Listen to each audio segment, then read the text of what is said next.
이번 시간에는 저번 시간에 이어서 저번 시간에는 이거 했었죠. 여기까지 했었죠. 허가 대상 유해 물질을 반드시 게시해야 된다고 이야기했었죠. 그 명칭과 어떤 허가 대상 유해 물질이 지금 우리 작업장에 유해한 요소로서 있는지 이름을 말해야 됩니다. 게시를 해야 되고, 그 다음에 인체에 어떤 영향을 미치는지, 그 다음 주의사항은 어떤지, 보호구를 뭐를 사용해야 되는지, 그 다음에 이 보호구를 사용하고 해서도 그때 발생하는 응급, 만약에 어떤 문제가 생겼으면 근로자들을 어떻게 응급처치하고 어, 구호 활동을 해야 되는지, 이런 요령들을 반드시 잘 보이는 곳에 게시를 해야 되겠죠. 그 다음에 게시사항은 그랬고, 그 다음 허가 대상 유해 물질을 제조 사용 시 근로자에게 주지해야 되는 사항이 있습니다. 뭐를 알려줘야 되느냐 이 말이죠. 주지해야 되는 거, 교육을 시키고 알려줘야 되는, 주지시켜야 되는 사항이 어떤 것들이 있는지 한번 봅시다. 물리화학적 특성, 어떤 특성이 있는지, 특성. 그 다음에 발암성 등 인체에 미치는 영향과 정상, 인체에 어떤 영향과 정상이 있는지 반드시 주지시켜야 됩니다. 교육을 통해서 주직을 시켜야 되겠죠. 그 다음에 취업상의 주의사항, 그 다음에 보호구 착용, 그죠? 그 다음에 대처 방법과 응급조치 요령, 근로자의 건강장애 예방에 관한 사항, 그죠? 이런 것들을 반드시 주지시켜야 됩니다. 유해성에 대해서 주지를 시켜야 되는 거겠죠. 우리 작업장에 예를 들어서 뭐 유해 물질이 있는데, 허가 대상 유해 물질이 있는데, 그럼 무슨 위험 요소만 있습니다. 게시만 시켜가 될 게 아니고 반드시 교육을 통해서 이 근로자들에게 주지를 시켜야 되는 거겠죠. 허가 대상 유해 물질은 그만큼 위험하다는 얘기겠죠. 그 다음에 소음 작업이나 강렬한 소음 작업, 충격 소음 작업 시 근로자들에게 어떤 주지를 시켜야 되느냐, 어떤 내용들을 주지시켜야 되느냐, 법으로 다 정해져가 있죠. 그래서 뭘 해야 되는가 한번 봅시다. 해당 작업 장소의 소음 수준, 어느 정도의 소음인지, 예를 들어서 뭐 매 시간 발생하는 건지, 아니면 상시적으로 계속 발생하는 건지, 아니면은 뭐 예를 들어 한 시간에 한 번씩 발생한다든지, 아니면 뭐 10초에 한 번씩 발생하는데 그 데시벨 수준이 뭐 100 이상이다, 100데시벨 이상이다, 아니면은 뭐 80데시벨 이상이다, 이런 해당 작업 장소의 소음 수준에 대해서 반드시 알려줘야 됩니다. 그죠? 게시만 해야 될 게 아니고 주지를 시켜야 되는 거겠죠. 그 다음에 그랬을 때 인체에 어떤 영향이 미치는지, 그죠? 증상이 어떻게 나타나는지. 보통 너무 많이 시끄러운 데서 작업하는 사람들이 청력이 좀 많이 약해지죠. 그죠? 난청이 되는 겁니다. 그러다가 뭐 심해지면 들리지 않을 수도 있고, 이런 식으로 어때 인체에 어떤 영향과 증상이 있는지 반드시 알려줘야 되는 겁니다. 그 다음에 보호구가 어떤 것들이 있는지, 착용하는 방법들, 그 밖에 소음으로 인한 건강장애 방지에 필요한 사항, 이런 것들을 반드시 주지시켜야 되는 겁니다. 소음 작업이 있다든지 강렬한 소음 작업이 있다든지 이럴 때 반드시 우리가 주지를 시켜야 된다는 얘기죠. 그 다음에 소음성 난청 등의 건강장애 발생 우려시 조치사항, 발생을 했거나 아니면 발생이 우려될 때 어떤 조치를 해야 되느냐 이 말이죠. 주지를 하고 게시를 다 했는데도, 그죠? 어떤 상황이, 나쁜 상황이, 건강장애 상황이 발생을 했어요. 그때 어떤 조치 사항이 있는지 봅시다. 해당 작업장의 소음성 난청 발생 원인을 찾아야 되겠죠. 발생 원인을 찾고, 그 다음에 청력 손실을 감소시키고 청력 손실의 재발을 방지하기 위한 대책을 마련해야, 반드시 대책을 마련해야 되겠죠. 어떤 소음이 발생되는 원인을 찾고 그거를 저감시키도록 노력을 해야 된다 이 말입니다. 그 다음에 이행 여부를 확인해야 되겠죠. 뭐 대책만 찾아가 이행 안 하면 안 되는 거죠. 반드시 이행을 해야 되겠죠. 그래서 이행 여부를 확인하고, 그 다음에 의사 등의 소견에 따른 조치를 하는 겁니다. 그죠? 이렇게 해서 근로자들이 이 소음성 난청에 의해서 어떤 건강이 더 이상 나빠지지 않도록 반드시 대처를 해야 되겠죠. 그래서 대책을 마련해야 된다 이 말입니다. 그 다음에 국소 배기 장치. 우리가 배기 장치 이 환기 쪽에서 이제 문제가 많이 되는 거겠죠. 주로 먼지, 작업 먼지라든지 아니면은 뭐 그 현장에서 이제 상존하고 있는 그런 먼지들이 있죠. 이제 분진 상태 이래 있는 것들이 이제 인체로 들어갔을 때 이제 어떤 인체 유해한 환경으로 다가오는 거 이제 이런 것들을 말하는 거겠죠. 이런 것들에서는 어떻게 하는가 한번 봅시다. 보통 국소 배기 장치 사용 전에 하는 거죠. 사용 전에 점검을 하는데 국소 배기 장치 어떤 것들 말하나 어떤 것들을 점검하나 한번 봅시다. 덕트 알죠? 저 우리 건물 같은 데 보면은 위에 덕트 환기나 우리가 뭐 냉난방 시설을 하기 위해서 덕트를 하죠. 덕트 및 배풍기의 분진 상태예요. 그죠? 분진 상태 이게 제일 중요하죠. 이 덕트나 배풍기 안에 먼지가 막 쌓여 있으면은 어떻게 됩니까? 그게 근로자들한테 이다그 인체 속으로 들어오죠. 공기를 통해서. 그래서 분진 상태가 어떤지를 반드시 점검해야 됩니다. 그 다음에 접속부. 접속부가 헐거워지면 안 되겠죠. 덕트가 일체형 되는 게 아니죠. 연결되어 있기 때문에 어, 접속부가 헐거워지면은 어떻게 됩니까? 그걸로 다 빠져나오죠. 분진이나 이런 것들이. 그래서 접속부 점검을 잘 해야 됩니다. 그 다음에 흡기 배기 능력을 봐줘야 되겠죠. 흡기라든지 배기할 수 있는 능력이 있는지 없는지. 그 밖에 국소 배기 장치의 성능을 유지하기 위하여 필요한 사항. 성능을 유지하기 위해서 필요한 사항들에 대해서 사용 전에 점검을 해야 된다. 이 말입니다. 그 다음에 공기 정화 장치. 이것도 마찬가지입니다. 공기 정화니까 우리가 내부의 분진 상태를 확인해 줘야 되겠죠. 분진 상태가 가장 확인하는 게 가장 중요하죠. 분진 상태. 그 다음에 필터 말하는 거겠죠. 여과제. 공기 정화 시설에는 반드시 필터가 있죠. 이 필터가 파손됐는지 안 됐는지 그죠. 그래서 제 기능을 발휘하고 있는지 안 발휘하는지 이제 그런 것들을 확인해야 된다 이 말입니다. 그 다음에 분진 처리 능력. 공기 정화 장치의 분진 처리 능력에 대해서 알아줘야 될 거고, 그 다음에 성능 유지를 위해서 필요한 사항 이런 것들을 뭐 해야 됩니까? 사용 전에 반드시 점검해야 되는 겁니다. 그죠?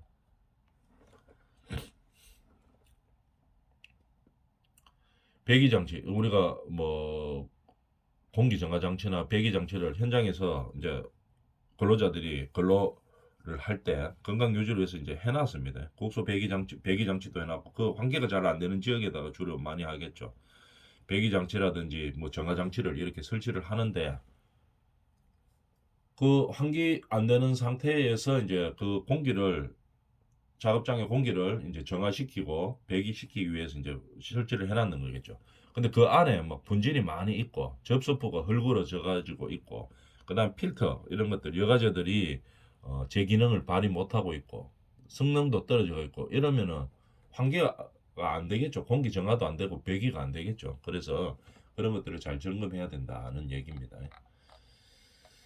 그다음에 분진에 관련된 업무를 하는 경우 유해성 주지사항 어떤 것들 게시만 해가 될 게 아니고 반드시 주지시켜야 될 게 어떤 것들입니까? 이 분진의 유해성과 노출 경로에 대해서 반드시 주지를 해야 됩니다. 그죠? 업무를 하는데 이 업무 장소에서는 어떤 분진이 유해성과 그죠? 그다음에 노출이 어떤 식으로 될 수 있는지 노출 경로에 대해서 이야기해 줘야 되겠죠. 그 다음에 분신의 발산 방지와 작업장의 환기 방법. 그죠? 환기가 제일 중요한 겁니다. 그죠? 이런 공기 속에서 어떤 유해 영향을 없애려고 하면 환기가 가장 중요하죠. 그래서 발산 방지와 환기 방법에 대해서 주지를 시켜야 됩니다. 그 다음에 또 작업장 및 개인 위생 관리를 어떻게 할 것이냐, 아니면 보호구를 어떻게 착용해야 되느냐, 호흡용 보호구. 그 다음에 이렇게 보호구를 가지고 작업을 해도 혹시 발생할 수 있는 질병에 대한 예방 방법까지 주지를 반드시 시켜줘야 되겠죠. 항상 우리가 작업을 할 때 이런 환기가 안 되는 환경에서는 위험 요소들이 아주 많이 있습니다. 그죠? 이런 것들에 밀폐 공간 작업으로 인한 건강 장애의 예방을 어떻게 할 수 있나 한번 볼까요? 밀폐 공간 작업으로 인한 건강 장애의 예방에 관한 법규들이 있죠. 밀폐 공간은 무엇을 말하느냐 한번 봅시다. 일단은 산소가 결핍되는 거죠. 그죠? 그다음에 유해가스. 그 작업을 하다 보면 아까 뭐 화합물을 많이 썼죠. 저번 시간에 했던 거, 뭐 유기화합물 이런 것들 반응에 의해서 유해가스가 많이 발생하는 거겠죠. 유해 공기가 많이 발생하는 겁니다. 그런 유해가스로 인한 질식도 되고 사람이 어떻게 그 나쁜 공기로 인해서 질식이 되고 아니면은 그 공기에 의해서 화재도 발생할 수 있고 폭발도 할 수 있는 그런 환경들이 만들어지는 거겠죠. 작업 장소가.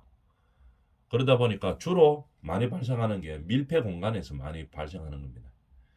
유해가스는 밀폐 공간에서 어떻게 탄산가스, 그죠? 일산화탄소 이거가 많이 좀 위험하죠. 다른 것도 다 위험하지만 특히 밀폐된 장소에서 많이 발생하는 일산화탄소, 그다음에 황화수소 등의 기체로서 인체에 유해한 영향을 미치는 물질을 유해가스라고 이야기합니다. 유해가스. 그죠? 그러면 우리가 적정 공기는 어느 정도의 공기를 적정 공기라고 하느냐? 그것도 알아줘야 되겠죠. 산소 농도 범위가 18% 이상, 23.5% 미만인 수준의 공기를 말하는 겁니다. 산소 농도. 탄산가스는 얼마? 1.5% 미만. 규정이 있죠. 황화수소 농도는 10ppm 미만. 일산화탄소는 30ppm 미만. 요 정도의 공기를 적정 공기라고 이야기합니다. 밀폐 공간 작업에서. 이런 것들 시험 칠 때 잘 나오겠죠. 적정 공기의 수준, 다음 중 적정 공기, 밀폐 공간에서 적정 공기의 수준이 아닌 것을 찾으시오. 이렇게 하면은 요 규정이 안 맞는 것을 찾아주면 되는 거겠죠. 적정 공기를 말하는 겁니다. 산소 결핍이라고 하면 무엇을 산소 결핍이라고 하느냐? 공기 중의 산소 농도가 몇 프로? 18% 미만을 말하는 겁니다. 18% 미만인 상태. 이런 것을 뭐라고 합니까? 산소 결핍이라고 합니다. 적정이 어느 정도냐고 하면은 18% 이상 23.5% 미만 정도를 적정 공기라고 이야기하죠. 그럼 산소 농도가 18% 미만이면은 산소 결핍이라고 이야기하는 겁니다. 산소 결핍증은 뭡니까? 산소가 결핍된 공기를 들어 마심으로써 발생하는 증상, 어떤 증상이 발생하겠죠. 이런 것들을 산소 결핍증이라고 이야기합니다. 산소가 작을 때.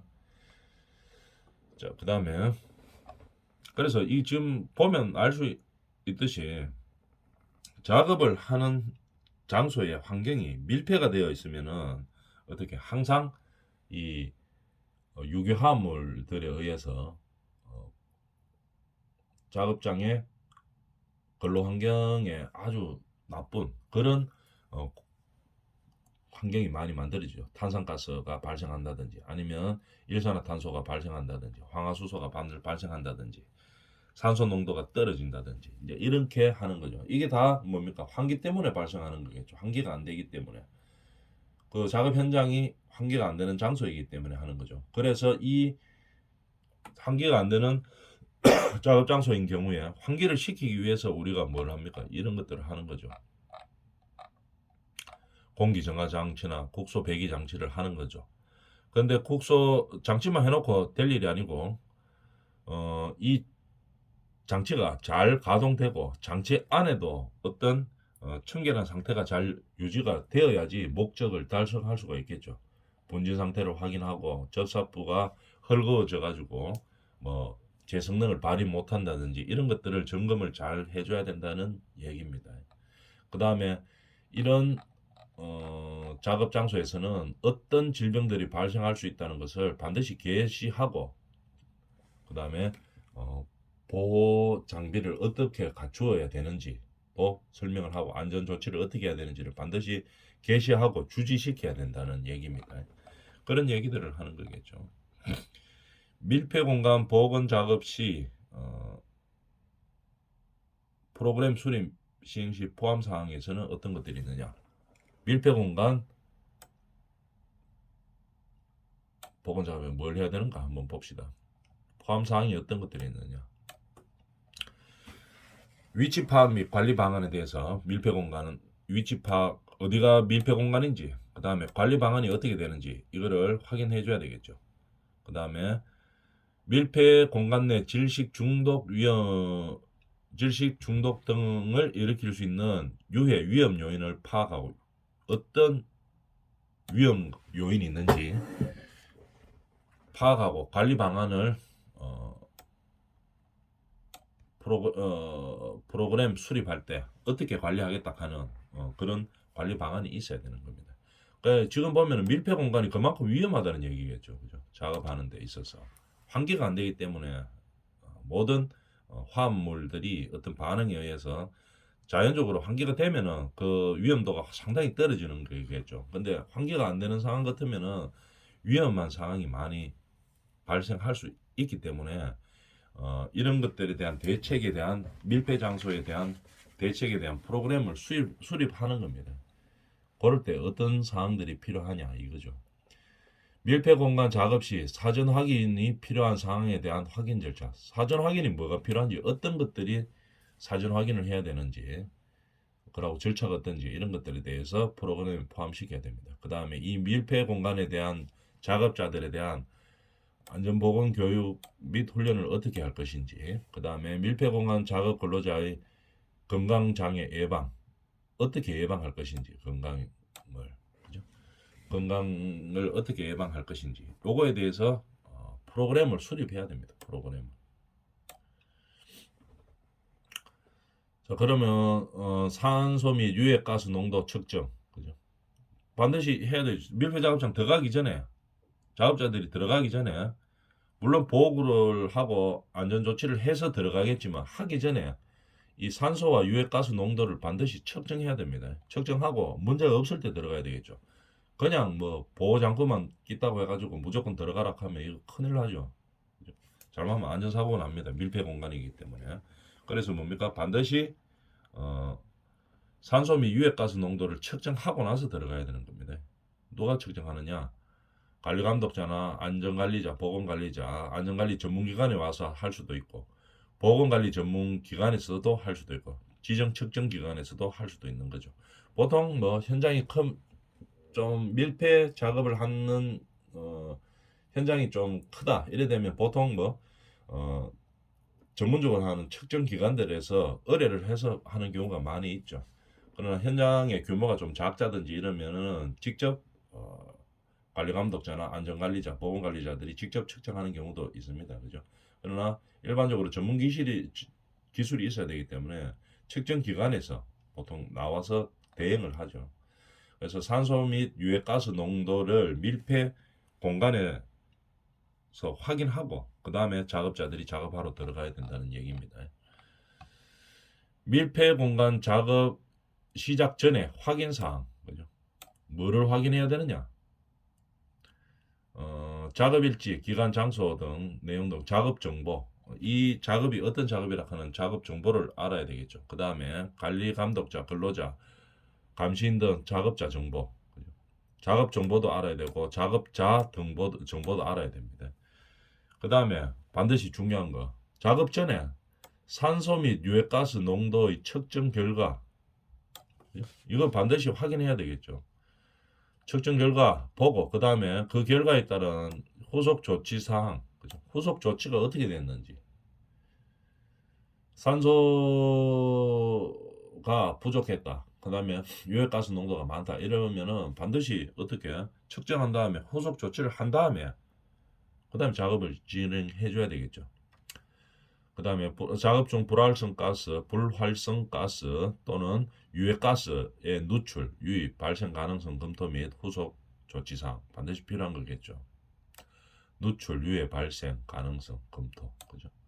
그다음에 후속 조치, 그다음에 보호구, 뭐를 해야 되는지, 그다음 비상연락망, 그죠? 먼저 문제가 생겼을 때 어디다가 연락할 건지 이런 것들을 반드시 확인해야 되는 겁니다.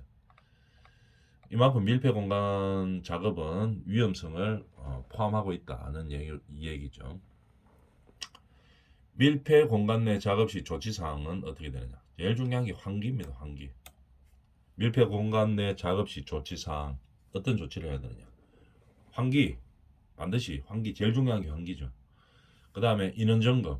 몇 명 들어갔는지. 그죠? 그래야지 파악이 되겠죠. 안전사고가 났을 때 몇 명 들어가고 몇 명 나갔는지. 그래가 인명피해는 발생할 가능성이 있는지 없는지 문제 유사시에 반드시 인원 점검이 필요한 겁니다. 그 다음에 인원 점검, 그 다음에 출입 금지. 다른 사람들 저 작업자 이외에는 꼭 필요한 작업자들 이외에는 들어가면 안 되겠죠. 출입 금지 시킵니다. 그 다음에 감시인을 반드시 배치시켜야 되고 감시인. 그 다음에 안전대, 구명밧줄, 그죠? 공기호흡기, 마스크, 지급, 착용 반드시 해야 되죠. 이거 밀폐 공간에서 할 때는. 그 다음에 대피용 기구. 이렇게 완벽하게 하고 작업을 시작해야 된다는 얘기입니다. 그렇지 않으면은 어떤 우리가 유해 환경에서 위험한 요소들이 발생할지, 그죠? 모르는 조금이라도 발생하면 바로 인명 피해가 나면 안 되기 때문에 바로 대피할 수 있는 그런 환경을 만들어 주고 조치를 해놓고 작업을 해야 된다는 얘기겠죠. 그 다음에 그만큼 우리가 계속 하는 얘기지만 밀폐 공간에서의 작업은 정말 위험하다 하는 거, 그런 것들을 항상 알고 있어야 되는 겁니다. 그 다음에 소음 및 진동에 의한 건강 장애.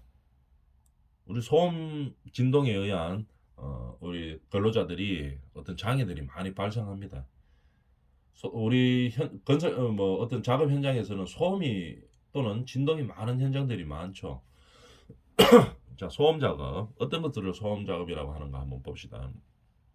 1일 8시간 작업을 기준으로 8시간 이 기준을 잘 봐야 되겠죠. 1일 8시간 작업을 기준으로 85데시벨 이상의 소음을 발생하는 작업을 소음 작업이라고 이야기하는 겁니다. 그죠? 그 중에서 강렬한 소음 작업으로 규정하고 있는 것들이 어떻게 되느냐. 1일 8시간 이상 90데시벨 이상의 소음이 나오는 거. 1일 4시간 이상 95데시벨. 시간은 줄어도 데시벨이 자꾸 올라가는 거죠. 100데시벨 이상은 1일 2시간 이상 발생하는 거. 105는 1일 1시간 이상. 110은 1일 30분 이상. 115는 1일 15분 이상. 그죠? 올라가는 5데시벨 단위로 올라가는 거죠. 5데시벨 단위로. 그 다음에 8시간, 4시간, 2시간, 1시간, 30분, 15분 반씩 줄어드는 겁니다. 나누기 2. 이렇게 가는 거는 기준은 뭡니까? 나누기 2가 되는 거고, 요거는 얼마씩 올라가는 겁니까? 플러스 5씩 올라가는 거죠. 플러스 5데시벨 이상씩 올라가는 겁니다. 그래서 시험 칠 때는 이제 이런 것들을 외울 때 한꺼번에 외워야 되겠죠. 90데시벨 1일 8시간 이상이 기본입니다. 소음 작업은 1일 8시간 기준으로 85데시벨 이상이고, 요거는 강렬한이죠. 강렬한 소음 작업. 이럴 때는 어떻게 기준이 90부터 시작해가 5데시벨씩 올라가고 시간은 8시간에서 나누기 2식으로 쭉 내려간다 하는 거 알아주면 이제 좀 쉽게 외울 수 있겠죠. 그래서 뭐 시험 나올 때 이래 나오죠. 다음 중 강렬한 소음 작업에 해당되지 않는 것은 이래가지고 여기서 틀리게 해놓고 이제 틀린 거 찾으면 되는 거죠. 그 다음에 충격 소음 작업. 소음이 1초 이상의 간격으로 발생하는 작업으로 1초 이상 간격으로 발생하는 겁니다. 다음에 해당되는 거 충격 소음 기준이죠. 120데시벨을 초과하는 소음이 1일 1만회 이상. 이것도 130일 때는 1일 1천회, 140은 1일 100회. 이렇게 규정들이 있습니다. 규정을 알아놔주면 되겠죠. 충격 소음 작업에 해당되는 겁니다. 이것도 맨 시험에 똑같이 이렇게 나오죠. 다음 중 충격 소음 작업에 해당되지 않는 것은 이래 가지고 요 기준을 다르게 해가지고 이제 문제를 내겠죠. 작업 진동 기계 기구 진동 작업. 우리가 진동이 많이 일어나는 것들이 있죠. 우리가 생활 속에서 볼 수 있는 거는 뭡니까? 해머로 우리가 인테리어 공사 이런 거 할 때 우리 윗집에서 막 두드리죠. 이런 것들 진동도 많이 일어납니다. 동력을 이용한 해머 아니면 차간기, 체인 톱 같은 거, 임팩트 렌지 이런 것들 진동이 많이 느껴지는 것들이 있죠. 이런 기구나 기계로 진동이 많이 발생하죠. 청력 보존 프로그램이 있습니다. 이런 소음이 많이 발생할 때 청력을 보존하기 위한 프로그램들이 있죠. 청력 보존 프로그램입니다. 그러면 보호구의 직업 착용으로서 없앨 수도 있고 처음에 유해성과 예방에 관한 교육을 시켜야 되겠죠. 그래서 이런 소음이 많은 곳에서 근로하는 사람들은 어떻게 예방하고 어떻게 보호구를 착용해서 문제가 없도록 해야 되는지, 그 다음에 또는 정기적인 청력 검사를 통해서 내가 이게 근로 환경에 노출돼 가지고 문제가 있는지 없는지 이런 것들을 알아야 되겠죠. 기록 관리를 통한 소음성 난청을 예방을 해야 되고 관리하기 위한 종합적인 계획을 세워줘야 됩니다. 그런 청력 보존 프로그램이 반드시 짜여져 있어야 되겠죠. 소음이 많은 곳에서 근로하는 그런 근로자들에게는 반드시 이런 청력 보존 프로그램을 적용해서 그죠? 관리를 해줘야 된다는 얘기입니다. 이번 시간 여기까지 합니다.